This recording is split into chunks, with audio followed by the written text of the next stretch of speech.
அப்போ நம்ம சபைக்குள்ளேயே குடும்பம் என்றாலே ஒரு 3 காரியம்தான் மனசில் வரும். முதல்ல பிரச்சனை, அப்புறம் போராட்டம், அப்புறம் கஷ்டம். நான் இது 3 தான் சொன்னேன். இப்போ உங்களை சொன்னால் 30 சொல்லுவீங்க. நம்ம கண்ணுக்கு முன்னாடி வர்றது, ஏன்டா கல்யாணம் பண்ணிக்கிட்டு இவ்வளோ கஷ்டப்படுறோமே அப்படின்னு சொல்கிற, அதை சொல்லாத, எதுக்கு தான் இந்த கல்யாணம் பண்ணோம், எதுக்கு தான் இந்த மனுஷன், ஏன் இந்த பாடுபடுறோம், நாய் படாத பாடு அப்படின்றாங்களா, அது மாதிரி எதுக்கு பாடுபடுறோம், எதுக்கு இந்த குடும்பம், இதெல்லாம் விட்டுட்டு எங்கேயாவது போய் நிம்மதியாக இருக்கணுமே அப்படின்னு கண்டுபிடிச்சது தான் மோட்சம். பரலோகம்னு ஒரு இடத்துக்கு எல்லாரும் போகணுன்னு விரும்புகிறதுக்கு காரணமே இந்த பிரச்சனையெல்லாம் இல்லாமல் எங்கேயாவது போய் நிம்மதியாக 3 வேளையும் இல்லை, நம்ம விரும்பினா சாப்பிடணும், நல்லா தங்கணும், சந்தோஷமாக இருக்கணும் அப்படின்னு உலகத்தில் இருக்கிற மனிதன் கற்பனையில் உருவாக்குனது தான் பரலோகம். அப்போ பரலோகம்னு ஒன்று இல்லையா? பரலோகம் சொல்ல இந்த மோட்சம், ஸ்வர்க்கம், அப்புறம் என்னென்ன சொல்கிறாங்க, வேறு எதுவுமே உங்களுக்கு தெரியல. சொர்க்கம்னா என்னன்னு தெரியாது, மோட்சம் அப்படின்னு தமிழில் ஒவ்வொருத்தவங்களுக்கும் ஒன்று என்னது, இது இறைவனுடைய பாதம், அப்புறமேல இன்னும் நிறைய வார்த்தைகள் அதுக்கு என்ன பண்ணுது சொல்லிக்கிட்டே இருப்பாங்க. அது அவங்களுடைய கற்பனைகளில் அது ஒரு காரியம். இன்னொரு காரியம் என்னென்னா, குழந்தையாக பிறக்கிறதுக்கு முன்னாடியே நாம் இருந்த இடம் ஆட்டோமேட்டிக்காக ஒரு நல்ல நிம்மதியான இடம். அதனால் நம்ம போகணும்னு நினைக்கிறதும் ஒரு நிம்மதியான இடம்.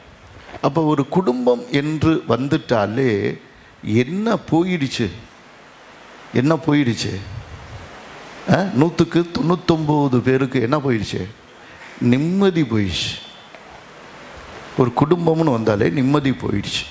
அப்போ ஒரு குடும்பத்தை பற்றி பேசுகிறதே ரொம்ப ரொம்ப கஷ்டம்.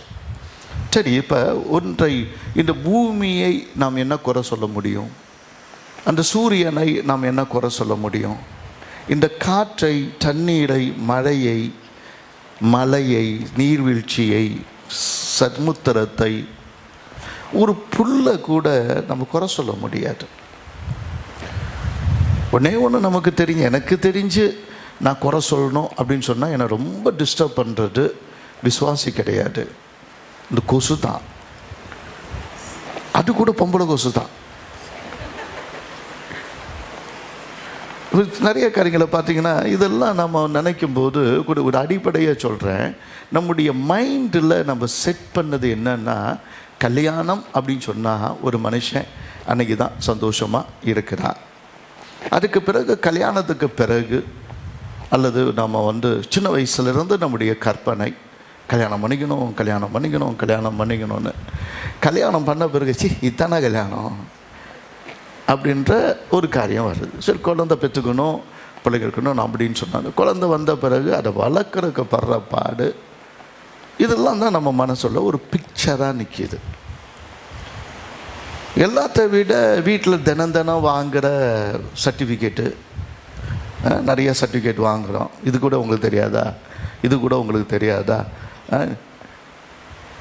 இன்னும் ஒரு படி மேலே போயெல்லாம் திட்டுற ஆட்கள்லாம் என்ன பண்ணுறாங்க இருக்கிறாங்க. நான் பெண்கள் மட்டும் சொல்லலை, நீ உங்கள் அப்பா வீட்டில் எப்படி தான் வளர்ந்தியா அப்படின்னு சர்டிஃபிகேட் கொடுக்குற ஆட்கள்லாம் நிறைய பேர் இருக்கிறாங்க. இப்போ இந்த பிக்சரை நீங்கள் அப்படியே எடுத்து வச்சுட்டு உங்களுடைய அனுபவம் அதை வச்சு தான் நம்ம பேசுகிறோம். நம்முடைய மற்றவங்க நமக்கு சொல்லி கொடுத்தது அதுதான் நம்ம வச்சு பேசுகிறோம். நம்மளுடைய போராட்டம் அதை தான் நம்ம முன்னாடி நிறுத்தணும். ஆனால் குடும்பம் என்பது மனிதனுடைய ஏற்பாடு கிடையாது, மனிதனுடைய சிந்தனையில் வந்தது கிடையாது, மனிதனுடைய திட்டம் கிடையாது. அப்போ இன்னைக்கு செய்தியின் தலைப்பு குடும்பம்தான். பூமியில் தேவன் கொண்டு வந்த நிறுவனம், ஒரு கட்டமைப்பு. தேவன் கொண்டு வந்த நிறுவனம். இன்னைக்கு நம்ம நிர்வாகம், அரசாங்கம் அப்படின்லாம் நம்ம சொல்கிறோம்ல. பெரிய வியாபாரம், பெரிய பெரிய பில்டிங், பெரிய பெரிய அமைப்புகள்.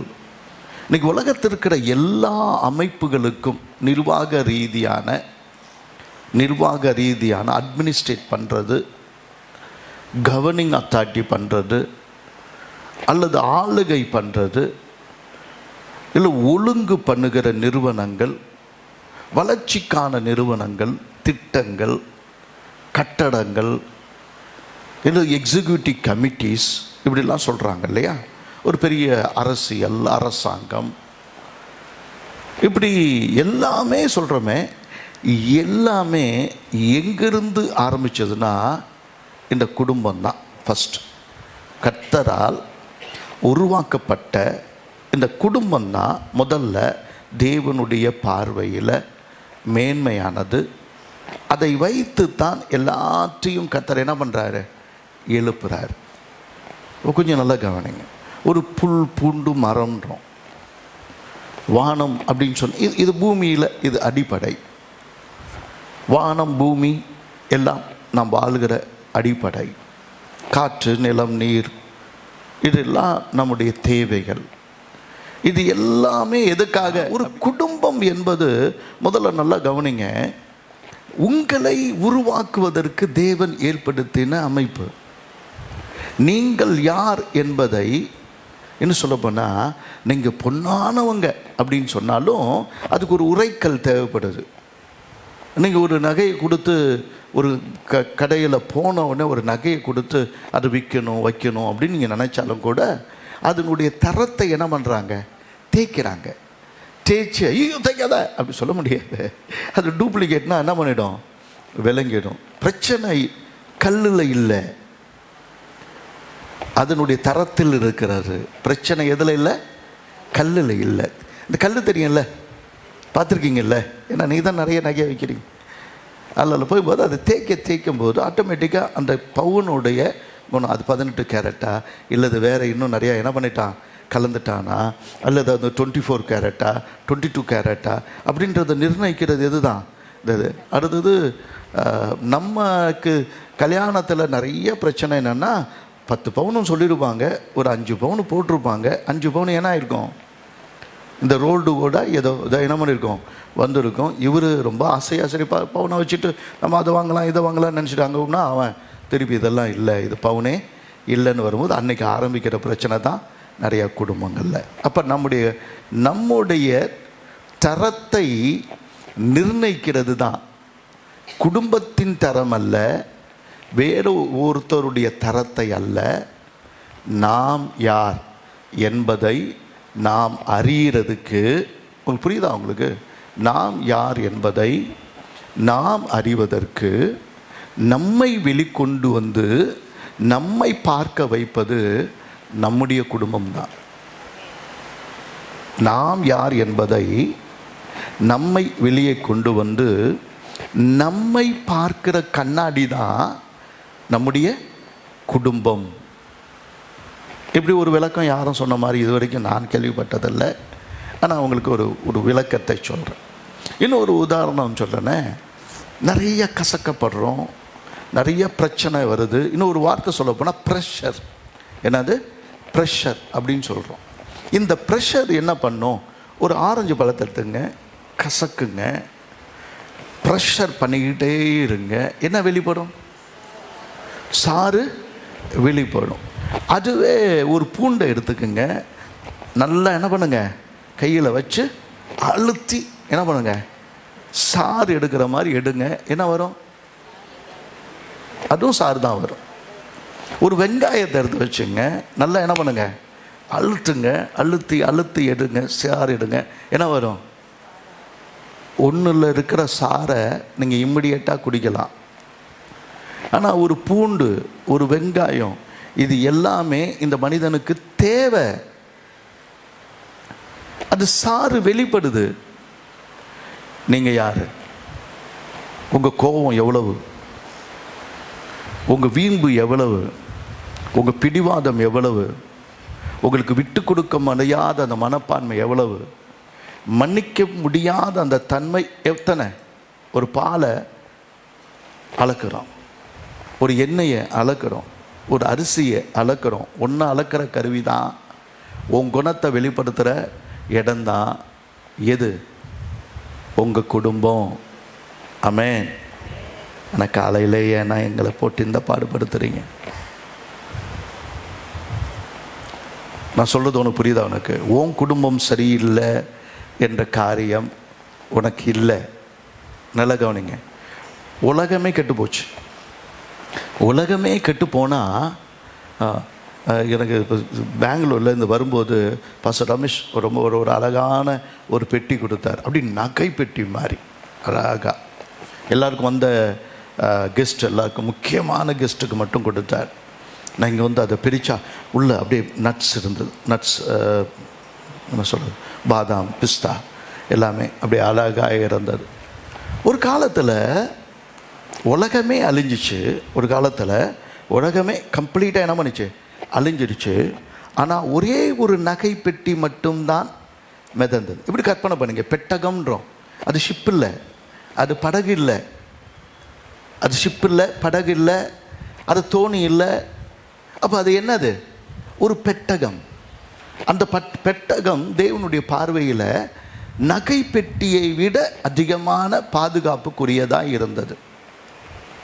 ஆமென், அல்லேலூயா. ஏன்? அதில் இருந்தது எத்தனையோ ஆயிரம் மிருகங்களாக இருந்தாலும் அங்கே இருந்தது ஒரு குடும்பம். அல்லேலூயா.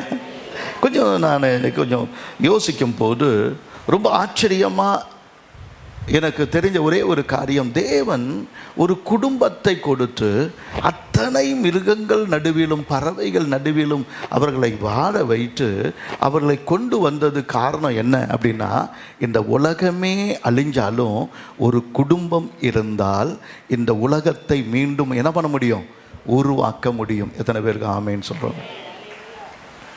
கேட்குறதுக்கு நல்லா இருக்குல்ல?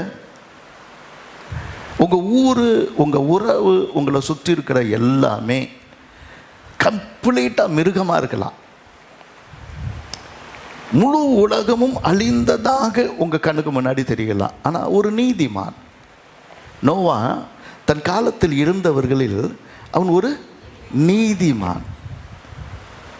நீதிமான் என்கிற வார்த்தைக்கு நான் ஒன்று தான் சொல்லுவேன். நான் ஆராதிக்கிற தேவன் பரிசுத்தராய் இருக்கிறது போல நானும் பரிசுத்தராய். பரிசுத்தம் என்பதற்கு நேரடியான அர்த்தம் நேர்மை. ஒரு நேர்கோடு போட்டால் அந்த கோடு நேராக கர்த்தரையும் இவனையும் தான் குறிக்கும். வேறு எதுலையும் காக்கணும்னா இல்லை. கர்த்தரோடு கூட தான் நான் என்னை ஒப்பிட்டு கர்த்தர் எனக்கு என்ன சொல்லுகிறாரோ அதை செய்து இந்த பூமியில் வாழ்கிற ஒரு மனிதனால், ஒரு குடும்பத்தால், இன்னைக்கு நாம் வாழ்கிற இத்தனை கோடி மக்களுக்கு ஒரு நல்ல உலகத்தை கொடுத்தது. சொல்லுங்க தம்பி, தூங்காத, ரொம்ப முக்கியமானது பேசுகிறேன். ஒரு குடும்பத்தை கொடுத்தது யாரு? கர்த்தர். ஒரு குடும்பம். அல்லேலூயா. அவங்க கொஞ்சம் சிந்திங்க. சபையில் 1000 செய்தி கேட்டு பிரயோஜனம் இல்லை.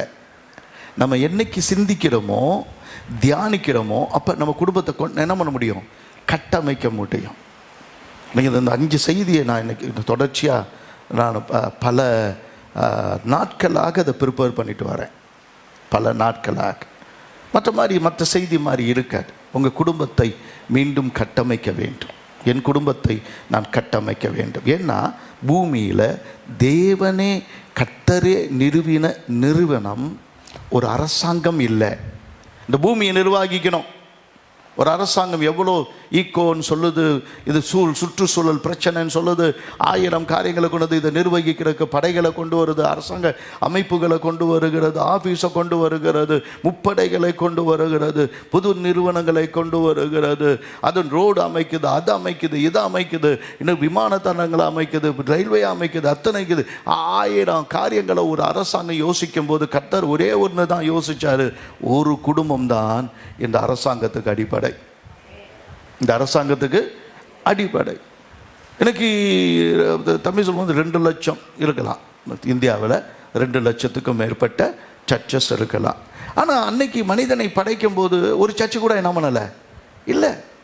நம்ம இன்னைக்கு சர்ச்சுன்றோம், நம்முடைய சமூகம்ன்றோம், நம்முடைய குடும்பம்ன்றோம், அல்லது இது எங்கள் சொந்தன்றோம், எங்கள் பந்தம்ன்றோம். இது எதுவுமே அவனுக்கு அன்னைக்கு இல்லை. சொந்தம் இல்லை, ஒரு கட்டடம் இல்லை, ஒரு சர்ச்சு இல்லை, ஒரு பிரச்சனைனா கொண்டு போய் சொல்லிருக்க ஒரு போலீஸ் ஸ்டேஷன் இல்லை, ஒரு கோர்ட்டு இல்லை, ஒரு கல்யாண மண்டபம், ஒரு கல்யாணம்னா கல்யாணம் பண்ணிக்கிற ஒரு கல்யாண மண்டபம் இல்லை, அவன் தங்குறதுக்கு ஒரு வீடு இல்லை.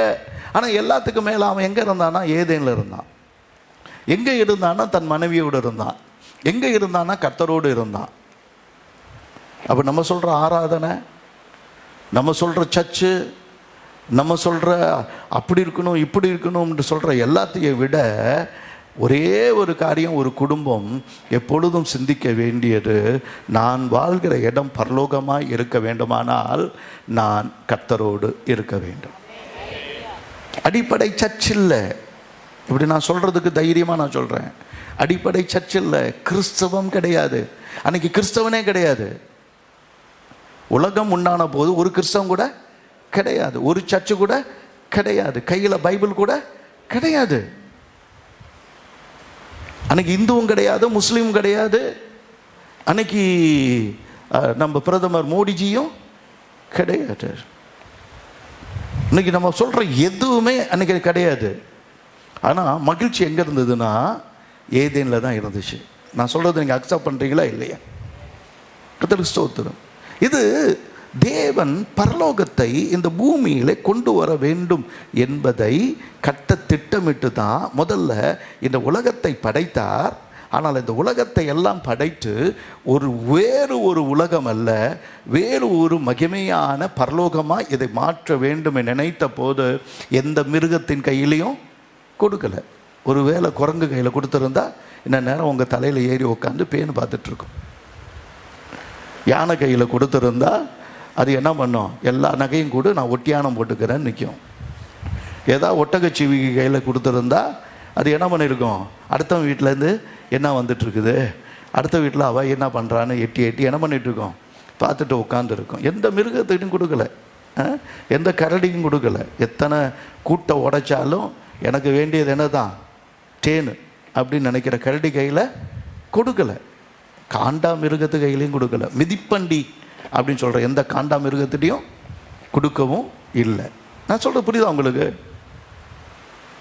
அப்போ தேவன் இந்த பரலோகத்தை உருவாக்க வேண்டும் என்று சொல்லும்போது, தேவன் இந்த பூமியில் இந்த குடும்பத்தை கொண்டு வரும்போது, ஆதியாகமம் 1வது அதிகாரம் 27, 28 வாசிக்கும் போது,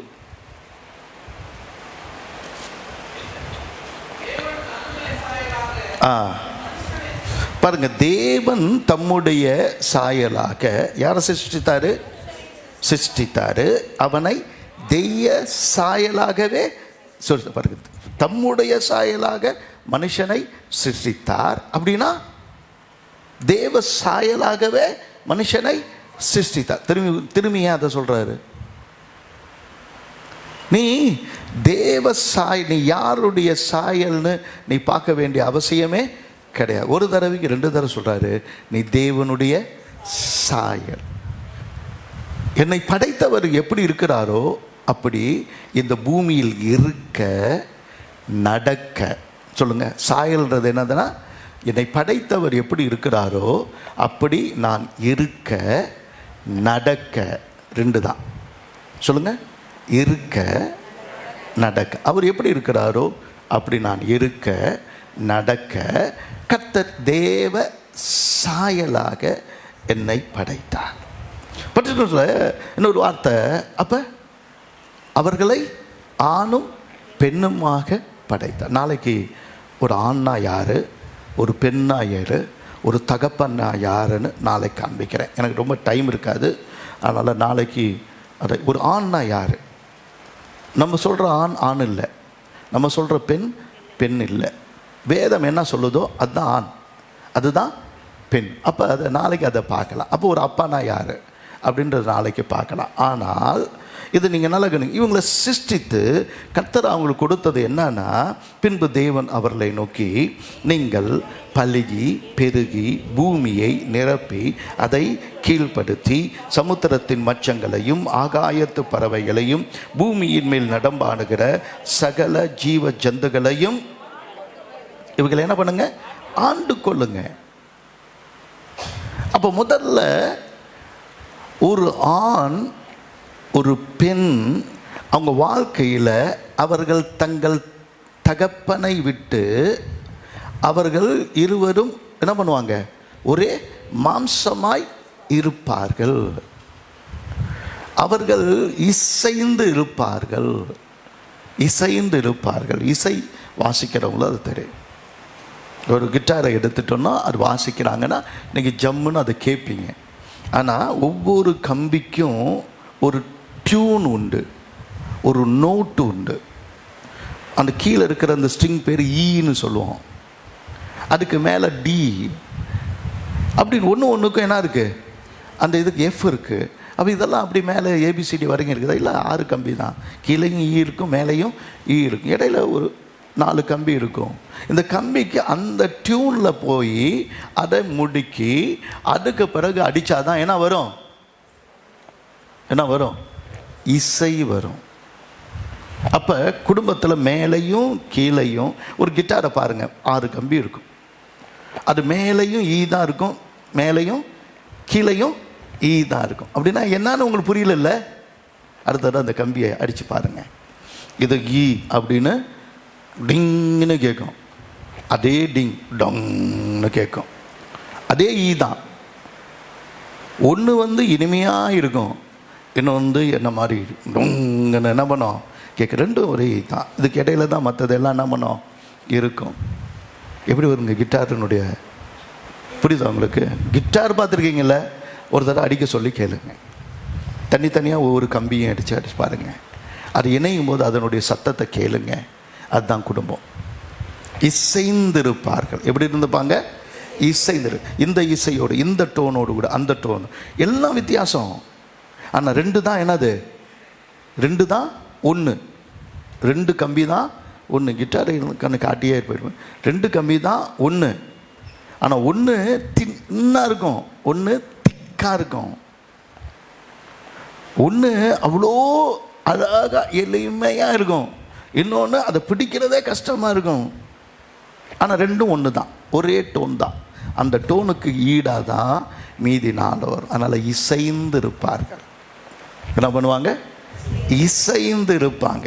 அப்போ ஆண்டவர் இதை சொல்லி அவர்களை ஆண்டு கொள்ளுங்கள் என்று அவர்களை ஆசீர்வதித்தார். அப்போ ஆளுகை யாருக்கு கொடுக்கப்பட்டுச்சு? ஒரு ஆணுக்கா ஒரு பெண்ணுக்கா? சொல்லுங்க. ஆணுக்கும் கொடுக்கப்பட்டுச்சு, பெண்ணுக்கும் கொடுக்கப்பட்டுச்சு. தேவனுடைய பார்வையில் அவங்க ஆள் இல்லை, அவங்க ஆவி. தேவனுடைய பார்வையில் அவங்க யாரு? ஆவி. ஆவினா ஆவியை அளவிட முடியாது. ஆவியை யாரும் என்ன பண்ண முடியாது? கண்டுபிடிக்க முடியாது. ஆவியில் உள்ள ஞானம், ஆவிக்குள்ள இருக்கிற வல்லமை, ஆவிக்குள்ள இருக்கிற மேன்மை, ஆவிக்குள்ள இருக்கிற அந்த மகிமை, ஆவிக்குள்ள இருக்கிற அந்த மகிமை, ஆவிக்குள்ள இருக்கிற சக்தி, ஆவிக்குள்ள இருக்கிற அந்த வேகம், அதை யாரால என்ன பண்ண முடியாது? அளவிடவே முடியாது. உனக்குள்ள இருக்கிற நீ ஆவிக்குரிய மனிதன். திருப்பி திருப்பி சொல்கிறேன், நீ மாம்சமான மனிதன் கிடையாது. சாப்பிடுங்க, தொட்டு பாருங்க, ஆனால் எல்லாம் செய்யுங்க. ஆனால் கை நீட்டுறதுக்கு முன்னாடி நீ ஆவிக்குரிய மனிதன் சொல்லு. அவ்வளோதான். நீங்கள் என்ன பண்ணாதீங்க, அவசரமாக யார் மேலேயும் கை வச்சிடாதீங்க. அப்போ ஆவிக்குரிய மனிதனாக வாழ்கிறதற்கு அடிப்படையாக தேவன் அதை கொடுத்தார்.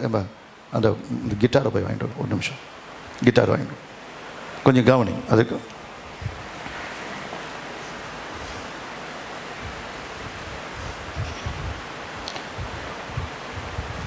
எனக்கு அந்த கிட்டாரினுடைய இதை கூட நோட்டு கூட எனக்கு சரியா தெரியல. இங்கே ஜான் பாருங்க, இந்த 2 கம்பி இருக்குல்ல, இதுக்கு டியூன் பண்ணி வச்சுருக்காங்க தெரியல. இதுவும் ஈ தான், இதுவும் ஈ தான்.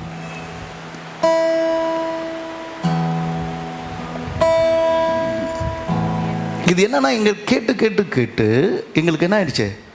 பழகிடுச்சு. இது இனிமையா இருக்கு, இது முறுக்கு பார்த்தாலே தெரியும்.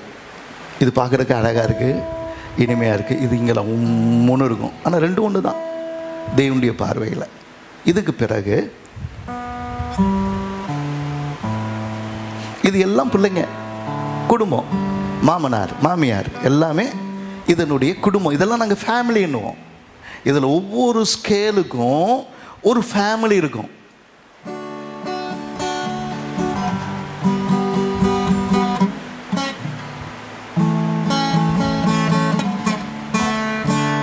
இல்லை சி மேஜர், அதுக்கு ஒரு ஃபேமிலி இருக்குது. சினா அப்புறம் எஃப், அதுக்கு பிறகு ஜி, இது மாதிரிலாம் ஒன்று ஒன்றும் ஒரு ஃபேமிலி. இதில் மைனர் ஃபேமிலி இருக்குது, மேஜர் ஃபேமிலி இருக்குது, இதுக்கு ஷார்ப் ஃபேமிலி இருக்குது, என்னென்னமோ இதுக்குள்ளேயே ஃபேமிலி இருக்குது. உங்களுக்கு பார்க்குறதுக்கு ஏதோ கிட்டார் அடிக்கிறாங்கன்னு தான் தெரியும். ஆனால் அந்த கிட்டாரில் 1000 என்ன பண்ணலாம், 1000 பாடல்கள் கட்டப்பட்டிருக்கு. ஆனால் கிட்டாரை உடைச்சிட்டா, ஒரே ஒரு கம்பி அருந்துட்டா, அதனால தான் இசைந்து இருப்பார்கள். நான் சொல்கிறது புரியுதா உங்களுக்கு? ஒரு கம்பி இல்லைன்னா ஓட்டிடலாம் இல்லை, அது இசைந்து இருப்பார்கள். அதுக்கு அவ்வளோ ஒரு ஆவியானவர் தமிழில் கொடுத்துருக்கிறார். அந்த அர்த்தம் ரொம்ப ஆச்சரியமான அர்த்தம். ஆனால் இரண்டாவது நல்லா கவனிங்க, எப்படியாக இருந்தாலும் அவங்க ஆவிக்குரிய பெரிய வல்லமையோடு கூட இருந்தாலும் அவர்கள் ஒரே மாம்சமாய் இருப்பார்கள். சொல்லுங்க, திரும்பி சொல்லுங்க. ஒரே மாம்சமாய் இருப்பார். இன்னைக்கு ஒரு 6:30 தான் முடிப்பேன். அப்படி சொல்லி தானே கூப்பிட்டு வந்திருக்கிறேன். ஒரு அல்லையிலேயே சொல்லுங்க பார்ப்போம். யாருக்காவது வேலை அதிகமாக இருக்கா? போகிறேன்னா போயிடலாம். ஆனால் 6:30 மணிக்கு தான் என்ன பண்ண போகிறேன், முடிக்க போகிறேன். கொஞ்சம் தெளிவாக்கி தான் போகிறேன். நீங்கள் என்ன சொல்லுங்கள், ஒரே மாம்சமாக இருப்பா. அப்படின்னா உனக்கு தாகம் எடுக்கும்போது அவங்களுக்கும் தாகம் இருக்கும். உனக்கு பசி வந்துச்சுன்னா அவங்களுக்கும் பசி இருக்கும். உனக்கு தலைவலிச்சிச்சுன்னா அவங்களுக்கும் ஒரு நாள் தலைவலிக்கும். உனக்கு தேவைன்னா, உனக்கு பேண்ட் சட்டை தேவைன்னா அவங்களுக்கு ஒரு புடவை தேவை இருக்கும். உனக்கு பிரியாணி சாப்பிடணும்னு ஆசை இருந்தால் அவங்களுக்கும் பிரியாணி வேணும்னு ஆசை இருக்கும். இன்னும் சொல்ல போனால் இதை தாண்டி உனக்கு ஒரு உணர்வு இருக்குமானால், உனக்கு ஒரு உணர்ச்சி இருக்குமானால் அவர்களுக்கும் உணர்ச்சி இருக்கும். உன்னை நீ திருப்திப்படுத்த வேண்டும் என்று நினைத்தால் நீ அவளையும் என்ன பண்ணணும், திருப்திப்படுத்தணும். அதுதான் மாம்சம். இவ்வளோதான் நான் சொல்லலாம். புரியுதா உங்களுக்கு? அதுதான் என்னது, இதை நாம் மாம்சமாக இருக்கிறார்கள் என்பதை புரியாததுனால இந்த மாம்சத்துக்கும் ஆவிக்கும் எப்பொழுதுமே என்ன வருது, போராட்டம் இருந்து கொண்டே இருக்குது. நாளைக்கு அதை பார்க்கலாம். நாளை மறுநாள்லாம் தொடர்ச்சியாக நாளைக்கு கர்த்தருக்கு சுத்தமான பார்க்கலாம். ஆனால் இரண்டாவது, உலகத்தில் இருக்கிற எல்லா சமூக பிரச்சனைகளுக்கும் ஒரே தீர்வு குடும்பம் தான். ஒரு சமூகத்தில் வாழ்கிறோம், நிறைய ஃப்ரிக்ஷன் வருது, நிறைய போராட்டம், வேலை செய்கிற இடத்துல போராட்டம் வருது, அரசியல் தீர்வு இல்லை, எனக்கு நிறைய டாக்ஸ் வருது, செய்கிற வேலைக்கு சம்பளம் வரல, செய்கிற தொழிலில் திருப்தி இல்லை, எல்லாம் போனால் எல்லா பஸ்ஸில் ஏறுனா அங்கே காட்டெருமை இருக்குது, பசுமாடு இருக்குது, அப்புறம் என்ன இருக்குது, முள்ளம்பன்றி இருக்குது, அப்புறம் என்னென்ன இருக்குது, சிங்கம் இருக்குது, நரி இருக்குது, ஒரு பஸ்ஸில் ஏறினா. ஆனால் அதை சொல்கிறத போய் நீங்கள் சொல்லிட்டீங்கன்னா பஸ்ஸிலேருந்து என்ன பண்ணிவிடுவாங்க, மிதிச்ச கீழே என்ன பண்ணிவிடுவாங்க, தள்ளிடுவாங்க. ஏன்னா சில காட்டடிமைகள் என்ன பண்ண தான் செய்யும், இடிக்க தான் செய்யும். ஒரு பஸ்ஸில் உன் பக்கத்தில் கொஞ்சம் தூங்கணும்னு நினைப்பா, அப்போ தான் கத்தி ஃபோனில் என்ன பண்ணுவான், பாம்பேக்கு பேசுகிறான்னா. அதனால் பாம்பேயில் இருக்கிறவங்களுக்கு என்ன பண்ணணும், கேட்கணும். அதில் இங்கேருந்து கற்றுவான். இப்படி நிறைய காரியங்கள் குடும்பத்தில் உங்களுடைய சொந்தக்காரங்க, உங்களுக்கு அவங்க இவங்க அப்படின்னு சொல்கிற நிறைய பிரச்சனை வரும்போது அது ஒரு உளவியல், ஒரு சைக்காலஜிக்கல் பிரச்சனையாக உருவாக்கும். ஒருத்தவங்களுக்கு குடும்பம் இல்லை, ஒரு குடும்பம் என்று இல்லாமல் வளர்கிறாங்க, நிம்மதியாக இருக்கட்டும் அப்படின்னா, இன்னைக்கு குற்ற பின்னணியில் கிரிமினல்ஸ் அதிகமாக இருக்கிறவங்க யாருன்னா, குடும்பத்திலிருந்து சரியானபடி வளர்க்கப்படாதவங்க, குடும்பம் இல்லாதவங்க, அனாதைகளா திக்கற்றவங்களா இருக்கிறவங்க. இன்னைக்கு ஏன் அதிகமான குற்றம் பிரச்சனை அப்படின்னு ஒரு நம்ம பார்க்குற இந்த சமூகத்தில், சரியான தாயினுடைய வளர்ப்பு இல்லை, சரியான தகப்பனுடைய வளர்ப்பு இல்லை, தாய் பிரிஞ்சிட்டாங்க, தகப்பன் பிரிஞ்சிட்டாங்க, பிள்ளைங்க பிரிஞ்சிட்டாங்க, தனிப்பட்ட விதத்தில் இருக்காங்க. அவனுடைய மன உணர்ச்சி, மனைவிக்கு ஒரு மன அழுத்தம், புருஷனுக்கு ஒரு மன அழுத்தம், பிள்ளைகளுக்கு ஒரு மன அழுத்தம். இப்போ மன பிரச்சனை தான் அதிகம். இன்றைக்கி இருக்கிற வியாதிகள், போராட்டங்கள் எல்லாத்திலுமே ஒரு மனதின் பிரச்சனை தான் அதிகம். நான் சொல்கிறது புரியுதா புரியலையா? நீங்கள் ரொம்ப அதிகமாக பாடுபடுறது, நான் அதிகமாக பாடுபடுறது சரீரத்தில் இல்லை, எந்த வியாதியினாலும் இல்லை. அதிகமாய் ஒரு சமுதாயம் பாடுபடுகிறது மனதின் பிரச்சனை, மனதின் அழுத்தம், மனதின் போராட்டம். நான் சொல்கிறது ஆமாம் ரைட்? உங்களுக்கு புரியுதா புரியலையா? அல்லேலூயா. அந்த மனது எங்கே சரியாகணும்னா குடும்பத்தில் தான். ஒரு அம்மா கூப்பிட்டு, என்னடா பிரச்சனை, சாப்பிட்றா முதல்ல, அப்படியே உட்காருவான், சாப்பிடுவான். என்னடா பிரச்சனை? ஒரு தாய் கேட்பாங்க, 2 தட்டி கொடுத்து பார்த்துக்கலான்டா, படிக்கிறத படுறா, அப்பாட்ட சொல்லி நான் ஃபீஸ் கட்ட வைக்கிறேன்டா, எதுக்குடா அதுக்கு நான் அழுதுட்டுருக்கேன். ஒரு தாயினுடைய 2 வார்த்தை, நல்லா கவனிங்க. அப்பத்தினால் மாற்றம் அல்ல, சொல்லுங்க, தேவனுடைய வார்த்தையினாலே. இன்னொரு வார்த்தை சொல்லுனா, தேவனுடைய வார்த்தை இல்லை, தேவாமிர்தம் போல வார்த்தையினாலே மனுஷன் பிழைப்பான். அப்படின்னா என்ன அர்த்தம்? இப்படி பைபிளுக்கு ஒரு விளக்கம் சொல்கிறேன். ஒரு உதாரணமாக, நீ சொல்கிற ஒரு வார்த்தை உன் பிள்ளைய உருவாக்கும். நீ சொல்கிற ஒரு பிள்ளை உன் பிள்ளைய தெருவில் சுத்த வைக்கும். நிம்மதி இல்லை அப்படின்னு சுத்த வைக்கும். நீ சொல்கிற ஒரு வார்த்தை உன் புருஷனை உருவாக்கும். ஆனால் நீ சொல்கிற அதே வார்த்தை தூக்கு கையில் தொங்க வைக்கும். வேறு வார்த்தை என்ன பண்ணும்? தொங்க வைக்கும். அதனால தான் வாயிலிருந்து புறப்படுகிற ஒவ்வொரு வார்த்தையினாலும் மனுஷன் பிழைப்பான். நீ தேவ சாயல். அதனால தான் சொல்கிறேன், அப்பத்தினால்.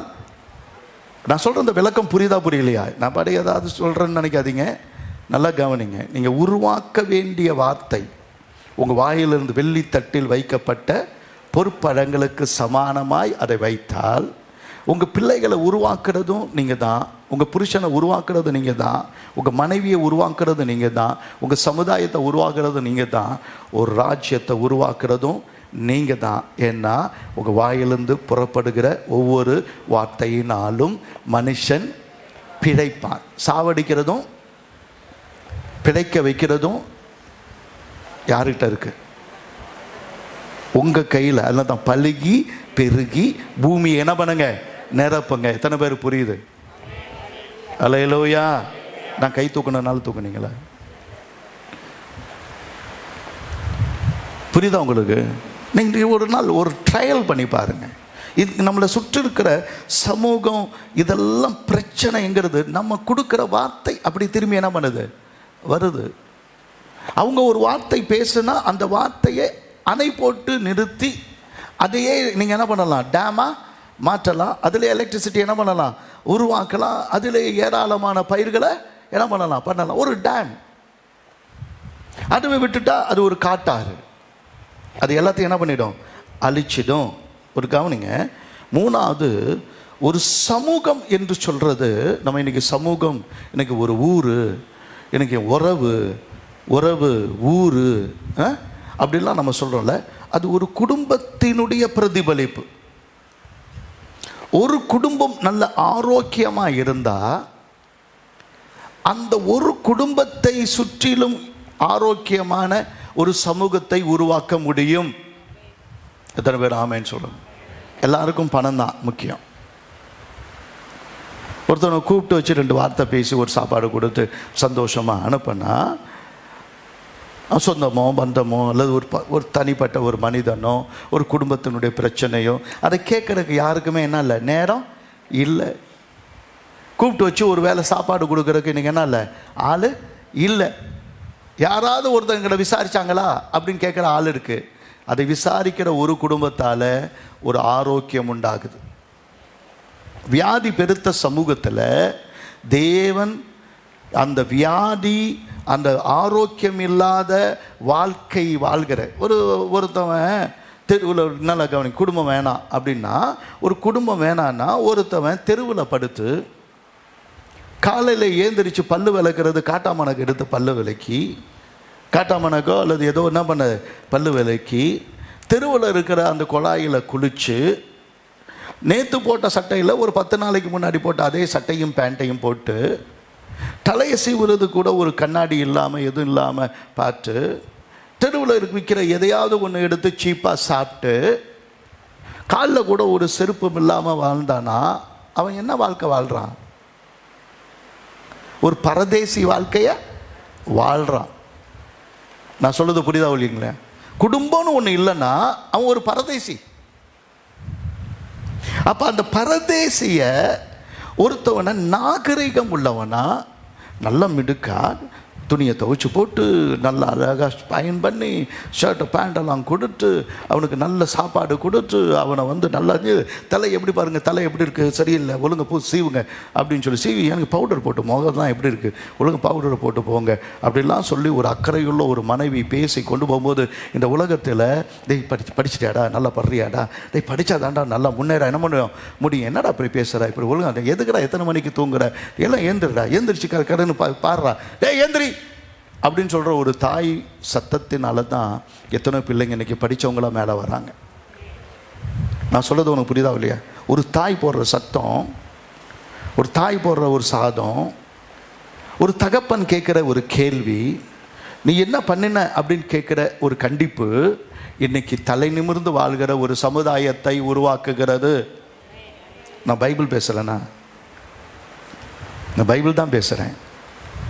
ஆனால் ஒரு நோவா குடும்பம் ஒரு உலகத்தை என்ன பண்ணுச்சு, உண்டாக்குனுச்சு. உன் உலகத்தை இன்னைக்கு சிதைச்சது யார்?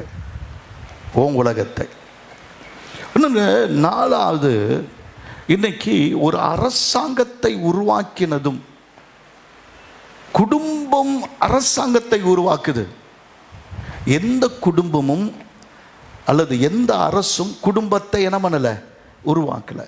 இந்த குடும்பங்களை சரி பண்ண அரசாங்கம் நினைக்குது. ஆனால் சட்டம் ஒழுங்கு இந்த பிரச்சனையெல்லாம் குடும்பத்திலேருந்து, ஒரு நல்ல கல்வி, நல்ல ஒழுக்கம், நல்ல வார்த்தை, நல்ல செயல், இதை ஒரு குடும்பம் சரியாக கவனித்து இதை கொண்டு போகும்போது அந்த மதிப்பு மிகுந்த அரசாங்கமாக அது மாறுது. கர்த்தருக்கு ஸ்தோத்திரம். நான் பல வெளிநாடுகளில் சுற்றி பார்த்துருக்கிறேன். நம்முடைய எத்திக்ஸ் அப்படின்னு சொல்லப்படுகிற அந்த மதிப்பு இருக்கு பாருங்க, அதுவும் ஒரு இங்கிலாந்தில் போய் இங்கிலாந்தில் வளர்ந்த ஒரு குடும்பங்கள், ஒரு வயசான தாத்தா, அவர்கிட்ட தாத்தால அவர் ஒரு போஸ்ட்மேன், அவர் இடத்துல நான் போய் தங்கியிருந்தேன். அவர் ஒரு வீட்டு போகும்போதே கொஞ்சம் பிரெட்டு கிட்டலாம் எடுத்துகிட்டு போனார். கம் பாஸ்டர் லெட்ஸ் ஹாவ், சாயந்தரம் ஒரு 6 மணிக்கெல்லாம் லெட்ஸ் ஹாவ் அவர் டின்னர் அப்படின்னாரு. போய் பார்த்தா அவர் சுற்றி பிள்ளைங்கள்லாம் உட்காந்துருந்தாங்க. லெட்ஸ் ப்ரே அப்படின்னா ஒரு சின்ன பிள்ளையிலேருந்து எல்லாருமே என்ன பண்ணாங்க, ப்ரேயர் பண்ணாங்க. கொஞ்சம் ப்ரெட்டு, கொஞ்சம் பட்டரு, ஏதோ சாஸ்லாம் வச்சு அப்படி சாப்பிட்டாங்க. ஆண்டவர் திரும்பி ஒரு நன்றி சொன்னாங்க. அதில் போனோன்னா அப்புறம் என்னோட கூட பிள்ளைங்க பாடு பார்த்தாங்க, அவங்க படிக்கிறத போனாங்க. அப்புறம் அந்த தாத்தாவுக்கு என்ன பண்ணாங்க, முத்தம் கொடுத்தாங்க. அப்புறம் இப்போ நாங்கள் போய் படிக்க போகிறோம், படிச்சுட்டு அவ்வளோதான். 6 மணிக்கெல்லாம் சாப்பாடு, நைட்டு காலையில் எழுந்திரிச்சோன்னு சாப்பிடுவாங்க, அவ்வளோதான். சாப்பாடில் எல்லா பிள்ளைகளும் ஒழுக்கத்தோட அதனுடைய படிப்பு, அவங்க பேசுகிறது, அவங்க நடக்கிறது. நான் இங்கிலாந்தில் தங்கியிருக்கும்போது ஒரு கிறிஸ்டியன் எத்திக்ஸ் அப்படின்றது அவங்க வாழ்க்கையில் அடிப்படையில் ஒரு நன்னெறி நிறைந்த ஒரு குடும்பத்தை, அந்த ஒழுக்கத்தை தாத்தாவிலிருந்து என்ன பண்ணுறாங்க. அவர் ரிட்டையர்ட் ஆகிட்டார். ஆனாலும் சைக்கிளை எடுத்துக்கிட்டு காலையில், அவர் 70 வயசுக்கு மேலே, சைக்கிளை எடுத்துக்கிட்டு தபால்காரராக வேலை செய்கிறார். வேலை செஞ்சுட்டு வருஷத்துக்கு ஒரு தடவை இந்தியாவுக்கு வந்து அநேக மிஷினரிகளுக்கு உதவி செஞ்சு அநேக சபைகளை கட்டி கொடுத்து அந்த காசை அப்படியே எடுத்துகிட்டு வந்து அதை கட்டி கொடுத்து பிள்ளைங்களை, சம்பாதிக்கிற பிள்ளைங்களை, இது சபையை நம்ம கண்டாகணும், இந்தியாவில் இருக்கிற சபைகளுக்கு உதவி செய்யணும், ஏழைகளுக்கு உதவி செய்யணும்னு சொல்லி அவங்கள்ட்ட அந்த பணத்தை வாங்கி வருஷந்தோறும் கொண்டு வந்து ஒரு பெரும் பணத்தை கொண்டு வந்து நல்ல கூட்டங்களை நடத்தி இங்கே இருக்கிற மக்களுடைய ரட்சிப்புக்காக அங்கே இருக்கிற ஒரு போஸ்ட்மேன் 70 வயசுக்கு மேலே ஒருத்தர் சிந்திக்கிறார். அல்லேலூயா. இங்கே இருக்கிறவன் நம்ம பிள்ளைங்களை சொத்து சேர்க்கணும். சொத்தை தவிர வேற எதுவும் நம்மள்ட்ட என்னால பணம் சேர்க்கணும் அப்படின்ற எண்ணத்தை தவிர வேறு ஒரு அவங்களுடைய எண்ணங்கள் வேற. ஏழைகளுக்கு கொடுக்கணும், ஊழியர்களுக்கு கொடுக்கணும், சபைகளை உருவாக்கணும் அப்படின்ற அந்த ஒரு நல் மதிப்பு. இப்படி ஒரு கிறிஸ்தவம் வாழலாமா, இப்படி கர்த்தருடைய பிள்ளை இருக்கலாமா? கர்த்தருடைய பிள்ளைடா நாம. இத்தனோண்டு பிள்ளை. நான் அமெரிக்காவில் தங்கியிருந்த போது அந்த பிள்ளைங்க 26வது பிள்ளை நான் போன அன்னைக்கு பிறந்துச்சு, பேரா பிள்ளை அவருக்கு. அது ரொம்ப கொண்டாடினார். நைட்டு 12 மணிக்கெல்லாம் தட்டுன்னு இருந்துச்சு. 12 மணி 1 மணிக்கெல்லாம் என்னடா எல்லாம் இப்படி இருக்கிறாங்கன்னு பார்த்தா அது பிரசவ வார்டில் சேர்த்தாச்சு, பிள்ளை பிறக்க போகுது. எல்லாம் ஒரே சந்தோஷமாக எல்லோரும். அது கூட அதாவது ஒரு நைட்டு பேண்ட்டெல்லாம் இல்லை, நல்ல பேண்ட் ஷர்ட்டெல்லாம் போட்டு எல்லோரும் உட்காந்து அவங்கெல்லாம் வந்து வீட்டில் உட்காந்து அதை அப்படியே ஒரு ப்ரேயர் பண்ணி கொண்டாடுறாங்க. அங்கே குழந்தை அங்கே பிறகுது, அதை ப்ரேயர் பண்ணி என்ன பண்ணுறாங்க, கொண்டாடுறாங்க. ப்ரேயர் பண்ணுறது கூட ஒரு ஒழுங்கு. ஆஸ்பத்திரியில் எல்லாரும் நம்ம வெளியில் நிற்போம், பரதேசி மாதிரி. பிறக்கிற குழந்தையும் பரதேசியை தான் வரும். இவங்க வீட்டில் உட்காந்து அழகாக ஜெபம் பண்ணுறாங்க. எனக்கு ரொம்ப ஆச்சரியமாக இருந்தது. தினோண்டு ஒரு பையன், அவர் பேர், அந்த அம்மா பேர் சாரா, அவர் பேர் டென்னிஸ். இந்த பொண்ணு போய் அந்த பிள்ளையை என்ன பண்ணுது, அடிச்சிட்டான். சரி, இந்த பையன் போய் அந்த பொண்ணை அடிச்சிட்டான். சாரா செம்ம அடி கொடுக்க போகுது பாட்டி அப்படின்னு நினச்சேன். நான் கூப்பிட்டேன், அந்த அம்மா கூப்பிட்ட உடனே சரி சாரி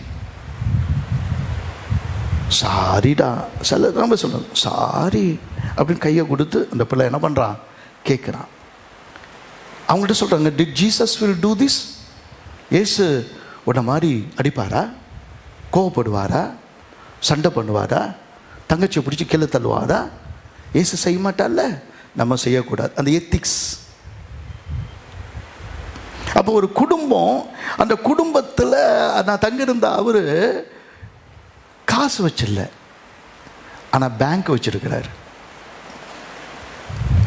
அவர் சொந்த பேங்க் வச்சிருக்கிறார். ஒரு சர்ச்சு கட்டி கொடுத்துருக்கு அங்கே, ஒரு பெரிய சர்ச்சில். அதில் தான் நான் போய் பேசினேன். அவர் வீட்டில் தான் போய் தங்கினேன். எல்லா வசதியும் இருக்கு. ஒரு மனிதன் கர்த்தருடைய வழிகளில் நடந்தால் அந்த குடும்பம் தான் பாக்கியமான குடும்பம். உனக்கு பாக்கியமும் நன்மையும் உண்டாயிருக்கும். அல்லேலூயா. எத்தனை பேர் ஆமேன்னு சொல்கிறாங்க? அப்போ ஒரு மனிதனுடைய காரியம், குடும்பத்தை அடிக்கடி நம்ம யோசித்தோன்னா அந்த குடும்பத்தின் மேன்மையை நம்ம பார்க்க முடியும். நல்லா கவனிங்க. 5வது காரியம், குடும்பத்தின் நலம்தான். ஒரு குடும்பம் நல்லா இருந்தால் தான் மனித வாழ்க்கையின் அஸ்திபாரம் சரியாக இருக்கும். மனிதனுடைய வாழ்க்கையில் அடிப்படை அஸ்திபாரம் குடும்பம். அதை சிதைக்கிறது சாத்தானுடைய வேலை. ஒரு கல்யாணத்தை விட்டுட்டு இன்னொரு கல்யாணம் பண்ணலாம், தப்பு இல்லை. ஒருத்தவங்க தகப்பன் இல்லாமல் ஒரு குடும்பம் வளரலாம், எதுக்கு அது ஒன்றும் பிரச்சனை இல்லை. எனக்கு கலாச்சாரத்தில் இப்போ என்னென்னா லிவிங் டுகெதர் வந்துடுச்சு. இப்போ ஒரு பொண்ணு பார்த்து அவளுக்கு ஒன்று பிடிச்சிருக்கு, அவளுக்கு ஒன்று பிடிச்சிருக்கு, 2 பேரும் சேர்ந்து ஒரு வீடு எடுத்து வாழ்ந்துட்டு ஒரு 5 வருஷம் வாழ்ந்துட்டு, இது மாதிரி உனக்கும் நானும் 2 பேரும் நம்ம நிறையா காரியங்களில் ஒத்து போகலை இல்லை, அதனால் நம்ம 2 பேரும் என்ன பண்ணலாம், பிரிஞ்சிக்கலாம். நம்ம முறைப்படி கல்யாணமே என்ன பண்ணலை. ஆனால் லிவிங் டுகெதர். நீ கொஞ்சம் காசு போடு, நான் கொஞ்சம் காசு போடுறேன், நம்ம 2 பேரும் வாடகை போடுவோம், எதுனாலும் ஷேர் பண்ணுவோம். அப்படி பிள்ளைய மட்டும் என்ன பண்ண மாட்டோம், பெற்றுக்க மாட்டோம். ஒரு 5 வருஷம் 2 வருஷம் 3 வருஷம் வாழ்ந்துட்டு என்ன பண்ணிடலாம், போயிடலாம். இது பேர் லிவிங் டுகெதர். இதை விட கேவலமான வாழ்க்கை கிடையாது.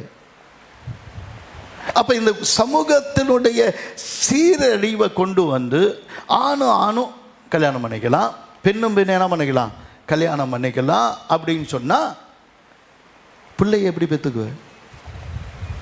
உன் குடும்பம்னா என்ன இருக்குது? உனக்குன்னு குடும்பம், ஓம் மனைவி, ஓம் பிள்ளைங்க அப்படின்னு உன்னால் என்ன சொல்ல முடியும்? வேலை முடிஞ்சிச்சு, வீட்டுக்கு போகணும் அப்படின்னா எனக்குன்னு ஒரு வீடு இருக்கணும்ல, எனக்கு வீட்டை திறந்து கொடுக்குறதுக்கு ஒரு மனைவி இருக்கணும்ல. ஏதோ ஒரு டீயை போட்டு கொடுத்தது என்னாச்சு, ஏன் முகம் இப்படி இருக்குது அப்படின்னு கேட்குறதுக்கு ஒரு அன்பான மனைவி வேணும்ல. ஓடி வந்து நம்ம காலை கட்டிக்கு பிடிச்சிக்கிற பிள்ளைங்க நமக்கு வேணும்ல. நம்மளோட விளையாடி நம்ம மேலே ஏறி கடிச்சு நம்ம மேலே குதிச்சு அப்படி இருக்கிற பிள்ளைங்க தானே நம்முடைய சந்தோஷம். எத்தனை பேர் ஆமேன்னு சொல்கிறோம்? அல்லேலூயா, அல்லேலூயா. வேற என்ன பெரிய சந்தோஷத்தை அனுபவிக்க போகிறோம்? இன்னைக்கு கலாச்சாரம் என்ன ஆயிடுச்சுன்னா, உன் இஷ்டத்துக்கு வாழு. அது குடும்பத்தை என்ன பண்ணிடும்? சிதைச்சிடும். உன் இஷ்டத்துக்கு வாழு அப்படின்னு சொல்கிறத பிசாசினுடைய தந்திரம். உன் இஷ்டம் இல்லை, இது என் வித்து, என் பிள்ளை என் வித்து, என் பிள்ளைகளின் பிள்ளைகள் என் வித்து, அந்த பிள்ளைகளுக்கு பிள்ளைகள் என்னுடைய வித்து சொல்லுதா பாருங்க. மரபு மரபா ஆபிரகாமின் தேவனும் ஈசாக்கின் தேவனும் யாக்கோபின் தேவனும். ஒரு 3 சந்ததியாவது சொல்லணும் அது ஆபிரகாமின் பிள்ளை. எந்த சந்ததி வரைக்கும் சொல்றாங்க? இயேசு வரைக்கும். இன்னைக்கு யார் சொல்றாங்க? அந்த விசுவாசம் யாருக்குள்ள வருது? யாருக்குள்ளெல்லாம் வருதோ அவன்லாம் ஆபிரகாமின் பிள்ளை. நானும் ஒரு வகையில் யார் தான்? எத்தனை பேருக்கு புரியுது? அல்லேலூயா, அல்லேலூயா. அப்ப உன் பிள்ளைகளை எந்த அளவுக்கு கொண்டு போய் ஒரு சமுதாயத்தை நீங்கள் உருவாக்குகிறீர்கள் என்பது ரொம்ப ரொம்ப முக்கியம். 6வது, ஒரு தலைமைத்துவம். அதுதான் இன்னைக்கு தேசத்தின் மிகப்பெரிய பிரச்சனை. இந்த தலைமைத்துவம் அப்படின்றத, ஒரு தலைவர் இல்லாத ஒரு வீடு எங்கேருந்து ஆரம்பிக்குது? தலைமை, தலை, சரீரம் அப்படின்னு எங்கே ஆரம்பிக்குது? குடும்பத்தில் தான். ஒரு கணவனுக்கு கொடுக்குற மதிப்பு, ஒரு மனைவிக்கு கொடுக்குற அந்த அந்த நிவாரணம், அல்லது நிவாரணம் சொல்கிறதில்ல, அது கடமை.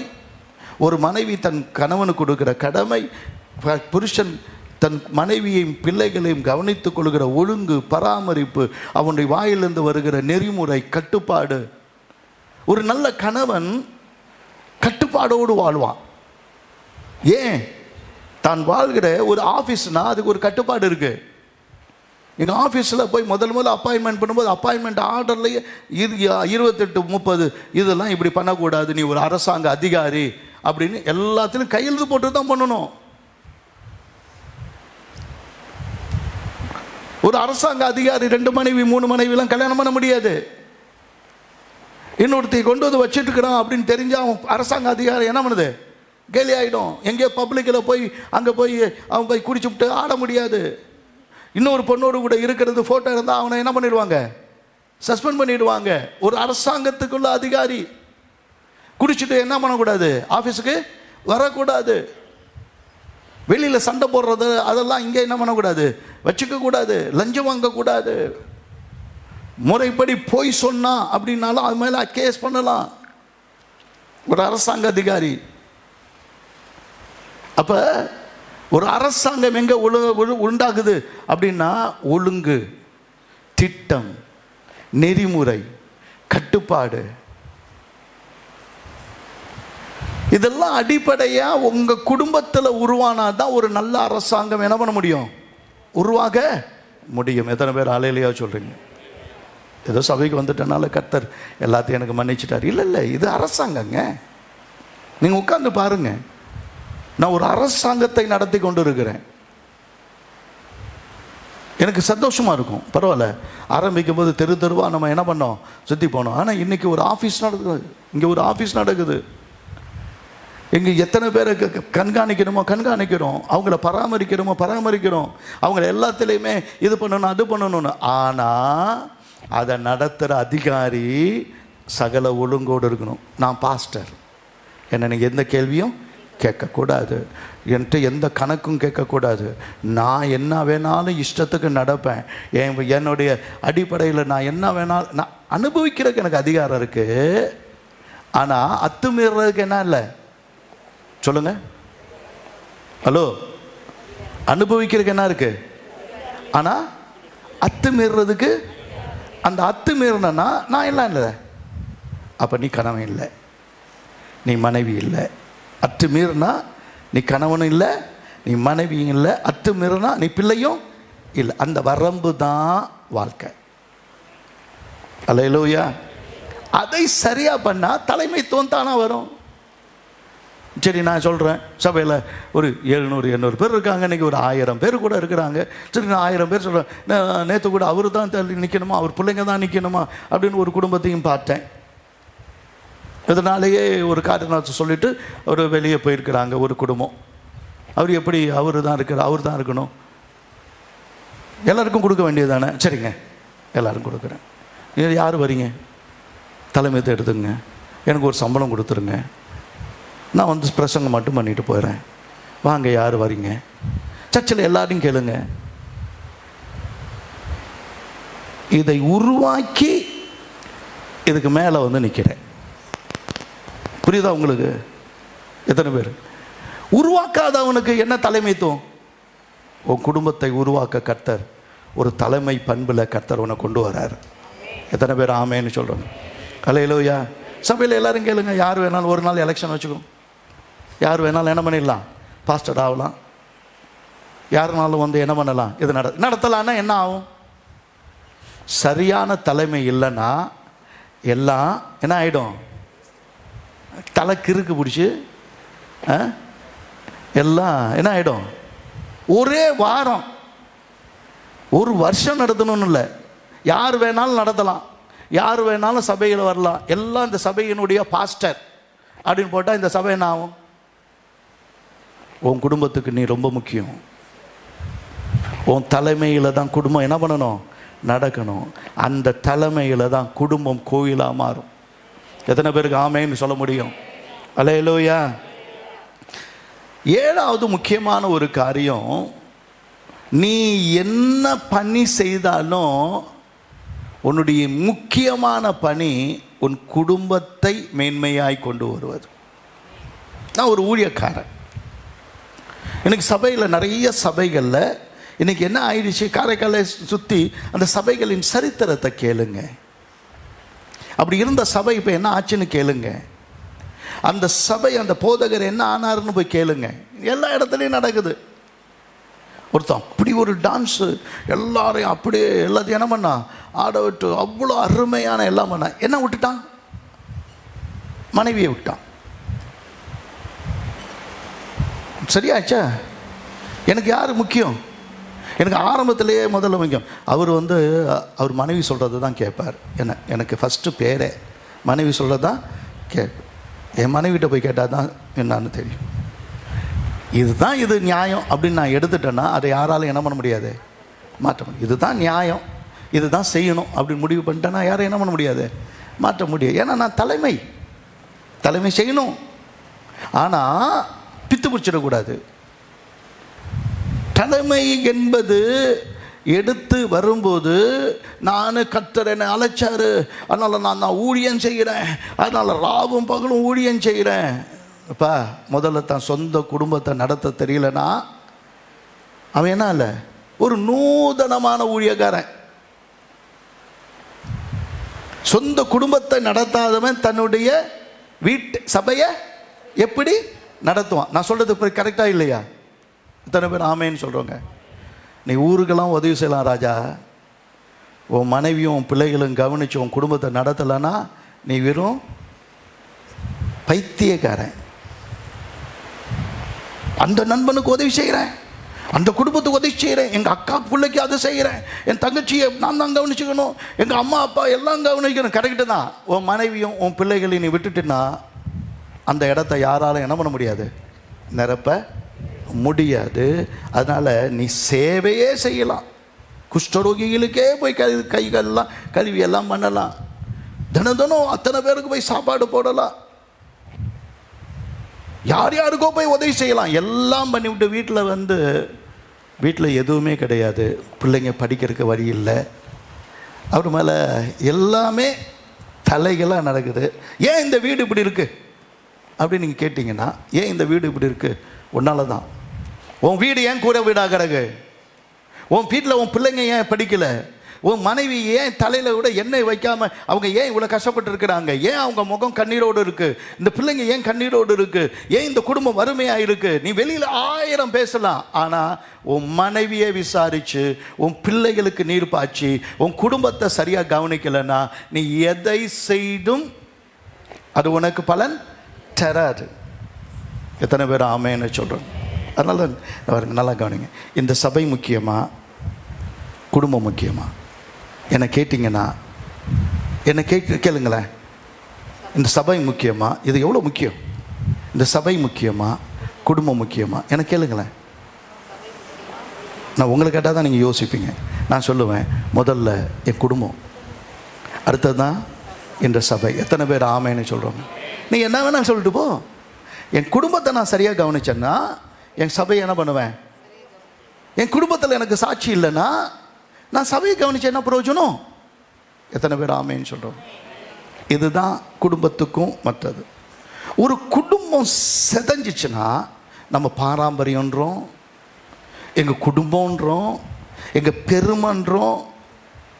இந்த சமூகமே கம்ப்ளீட்டாக நம்முடைய நெறிமுறைகளும், நம்ம சொல்கிற அறமும், நம்ம சொல்கிற நீதியும், நம்ம சொல்கிற நியாயமும், நம்ம நிறைய நீதி நியாயம் அப்படின்னு நம்ம நிறையா பேசுகிறோம். நீதி நியாயம், சி அவன் பிள்ளையே ஒழுங்காக நடக்கலை, அவன் பொண்ணே என்ன பண்ணிடுச்சு, அவன் பொண்டாட்டியே இப்படி போயிடுச்சு அப்படி சொல்கிறவங்க இருக்கிறாங்கல்ல. நான் அடிப்படையே பேசுகிறேன். இவனே ஒழுங்கு இல்லை, இவன் என்ன நீதி பேசுகிறான், இவளே ஒழுங்கு இல்லை, இவன் என்ன நீதி பேசுகிறேன். அப்போ ஒரு குடும்பத்தில் கணவன் மனைவி அல்லது தாய் தகப்பன் அல்லது பிள்ளைங்க, இல்லை உனக்கு ஒரு கணவன் இல்லாமல் இருக்கலாம் அல்லது ஒரு மனைவி இல்லாமல் இருக்கலாம், ஆனால் உன் பிள்ளைகள் உன்னோடு இருக்கிறாங்க. உன்னுடைய தாய் தகப்பன் யாரோ ஒரு உறவை வைத்து தான் ஒரு குடும்பம் என்ன பண்ணுது இருக்குது. அந்த குடும்பத்தில் 2 பிள்ளைங்க தான் இருக்கிறாங்க. விதவை தாய்கள் என்ன பண்ணுவாங்க? விதவை தகப்பன் என்ன பண்ணுவார்? சரி, விதவை அது என்ன சொல்கிறது, மனைவியை இழந்த ஒரு தகப்பனுக்கு மனைவி இறந்துட்டாங்க. சரி, மனைவி ரொம்ப உடம்பு சரியில்லாமல் இருக்கிறாங்க. அப்போ நம்முடைய கூடுதல் பொறுப்பை நாம் எடுத்து கூடுதல் பொறுப்பை செய்யும்போது தேவன் அந்த குடும்பத்தை ஆசீர்வதிக்கிறார். அந்த குடும்பம் தான் இயேசுவின் குடும்பமாக மாறுனுச்சு. அப்பா இல்லை, ஆனால் அந்த குடும்பம் தான் இயேசுவின் குடும்பமாக இருந்துச்சு. இன்றைக்கி உலகத்துக்கே அந்த குடும்பம் சாட்சியாக மாறுனுச்சு. கடைசியாக ஒரே ஒரு வசனத்தை வாசித்து முடிக்கலாம். ஒரு குடும்பம்னா என்ன அப்படின்னு தேவன் திரும்பி நான் சொல்கிறேன், தேவன் உருவாக்கின முதல் அமைப்பு ஒரு பெரிய நிறுவனம் என்பது சபை. அது கர்த்தருடைய முதல் சிந்தனையே அல்லது செயலே இந்த உலகத்தில் ஒரு குடும்பத்தை கொண்டு வந்தது. ரெண்டாவது குடும்பம்தான் சமூக பிரச்சனைகளை தீர்க்கிற மருந்து. 3வது சமூகம்தான். பெருசு நினைக்காதீங்க, உங்கள் குடும்பத்தின் பிரதிபலிப்பு தான் இந்த சமூகம். நாம் பார்க்குற இந்த உறவுகள் எல்லாமே இதை வைத்து தான். உன் உறவு, உன் மாமன், உன் மச்சான், ஒன்று அவன் இவன் தோளான் துருத்தியான் எல்லாமே நம்ம சொல்கிறோமே, எல்லாம் இந்த குடும்பத்திலேருந்து தான். 4வது குடும்பம்தான் அரசாங்கத்தை என்ன பண்ணுது, உருவாக்குது. ஒரு அரசாங்கம் குடும்பத்தை என்ன பண்ணலை, உருவாக்கலை. குடும்பம் தான் அரசாங்கமே ஒரு குடும்பத்துக்கு தான், குடும்பங்களுக்கு தான். ஒரு குடும்பத்தை 5வது குடும்பத்தின் நலம் தான் நம்முடைய அஸ்திபாரம். நம்முடைய குடும்பம்தான் அல்லது அஸ்திபாரம்.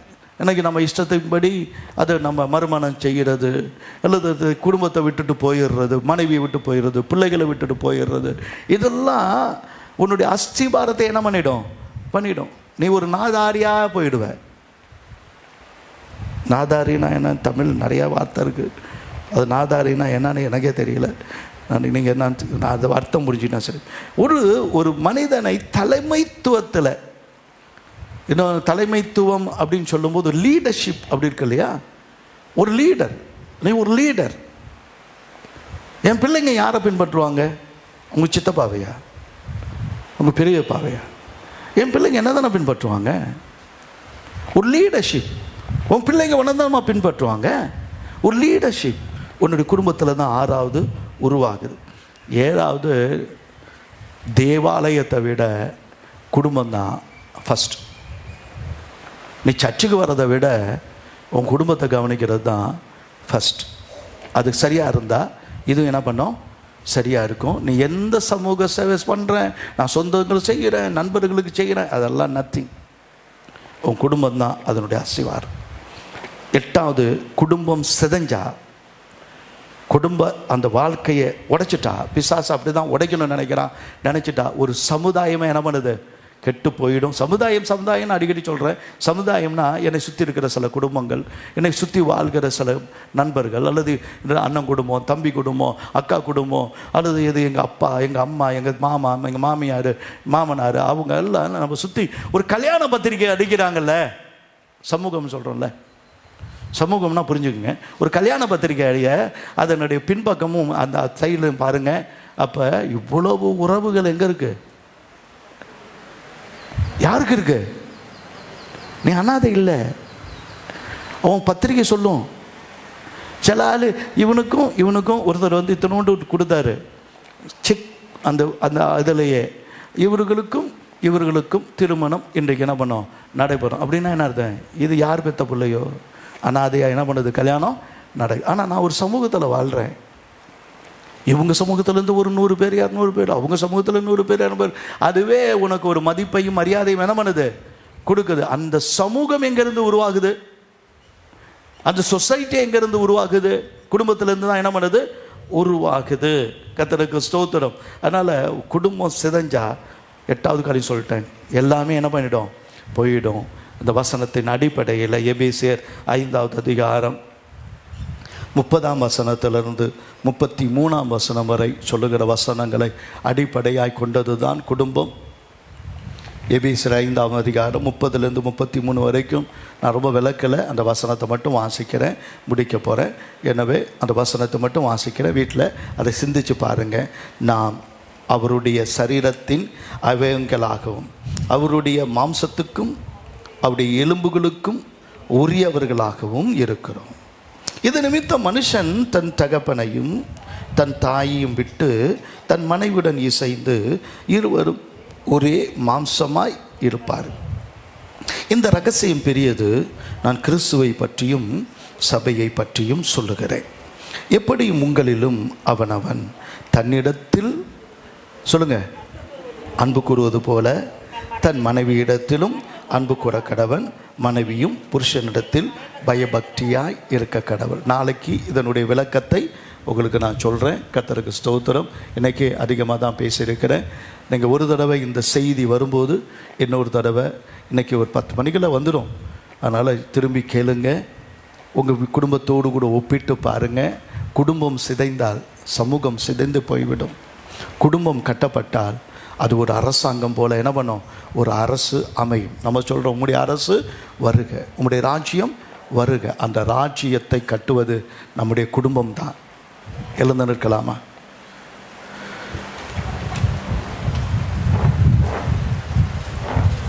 இயேசுவின் குடும்பம் ஒன்று உண்டு, அன்பு நிறைந்திடும் இடம் உண்டு. இயேசுவின் குடும்பம் ஒன்று உண்டு, அன்பு நிறைந்திடும் இடம் உண்டு. உயர்வும் இல்லை அங்கு தாழ்வும் இல்லை, ஏழை இல்லை பணக்காரன் இல்லை. உயர்வும் இல்லை அங்கு தாழ்வும் இல்லை, ஏழை இல்லை பணக்காரன் இல்லை. ராஜாதி ராஜா இயேசு என்றென்றும் ஆண்டிடுவார். ராஜாதி ராஜா இயேசு என்றென்றும் ஆண்டிடுவார். இயேசுவின் குடும்பம் உண்டு, அன்பு நிறைந்திடும் இடம் உண்டு. இயேசுவின் குடும்பம் ஒன்று உண்டு, அன்பு நிறைந்திடும் இடம் உண்டு. பரிசுத்த பிதாவே, குடும்பம் நீர் முதலில் கட்டமைத்த கட்டமைப்பு, அரசமைப்பு எந்த சபையும் விட, ஆலயத்தையும் விட தேவன் முதலில் எங்களுக்கு தந்தது குடும்பம். அதை வைத்து தான் என்ற உலகம். எனவே எங்கள் உலகம் முதலில் எங்கள் குடும்பத்திலிருந்து ஆரம்பிக்கட்டும். எங்கள் குடும்பத்தை சபையை விட இன்னும் புனிதமாய், இன்னும் மேன்மையாய் நினைத்து கர்த்தர் கொடுத்த ஒழுங்கிலே வாழ, கர்த்தருடைய பரிசுத்தத்திலே நிலைத்திருக்க. இன்னைக்கு எங்களுக்கு கணவர் இல்லாமல் இருக்கலாம், பிள்ளைகள் இல்லாமல் இருக்கலாம், மனைவி இல்லாமல் இருக்கலாம். ஆனால் இருக்கிற அந்த குடும்பம் என்னுடைய ஆதரவை தேடுகிற, என்னுடைய நல்ல மாதிரியை தேடுகிற, என்னுடைய வாழ்க்கையை அடித்தளமாய் வைத்து தலைமைத்துவத்தை, ஒரு லீடர்ஷிப்பை சரியாய் கொண்டு போகக்கூடிய ஒரு குடும்பத்தை கர்த்தர் கொடுத்திருக்கிறேன். நான் தனியாக இல்லை. என்ன நம்பின சிலர் ஜீவன்களை கர்த்தர் கொடுத்திருக்கிறேன். தேவனாகிய கர்த்தர் பலுகி பெருகி பூமியை நிரப்புற ஆசீர்வாதத்தை அந்த குடும்பத்திலிருந்து கர்த்தர் வைத்திருக்கிறேன். தலைமுறைகளின் ஆசீர்வாதத்தை குடும்பத்தில் வைத்திருக்கிறேன். எனவே தலைமுறையாய் நாங்கள் ஆசீர்வதிக்கப்பட, உம்முடைய வேதத்தின் சத்தியத்தில் நாங்கள் தெரிந்து கொண்ட இந்த சத்தியத்தில் உண்மையாய் நடக்க, இன்னும் பரிசுத்தமாய் நடக்க, இந்த சமுதாயத்துக்கு நாங்கள் எங்கள் குடும்பத்தை மாதிரியாய் வைத்து நடக்க எங்கள் கிருபை தார். இயேசு கிறிஸ்துவின் பெயரால் கேட்கிறோம் பிதாவே, ஆமென். என் ஆத்துமாவே கர்த்தரை ஸ்தோத்திரி, என் முழுவதுமே கர்த்தருடைய பரிசுத்த நாமத்தை ஸ்தோத்திரி. என் ஆத்துமாவே கர்த்தரை ஸ்தோத்திரி, கர்த்தர் செய்த சகலபாலையும் மறவாதே. ஆமென். அல்லேலூயா. கர்த்தர் உங்களை ஆசீர்வதிப்பாராக. ஸ்தோத்திரம்.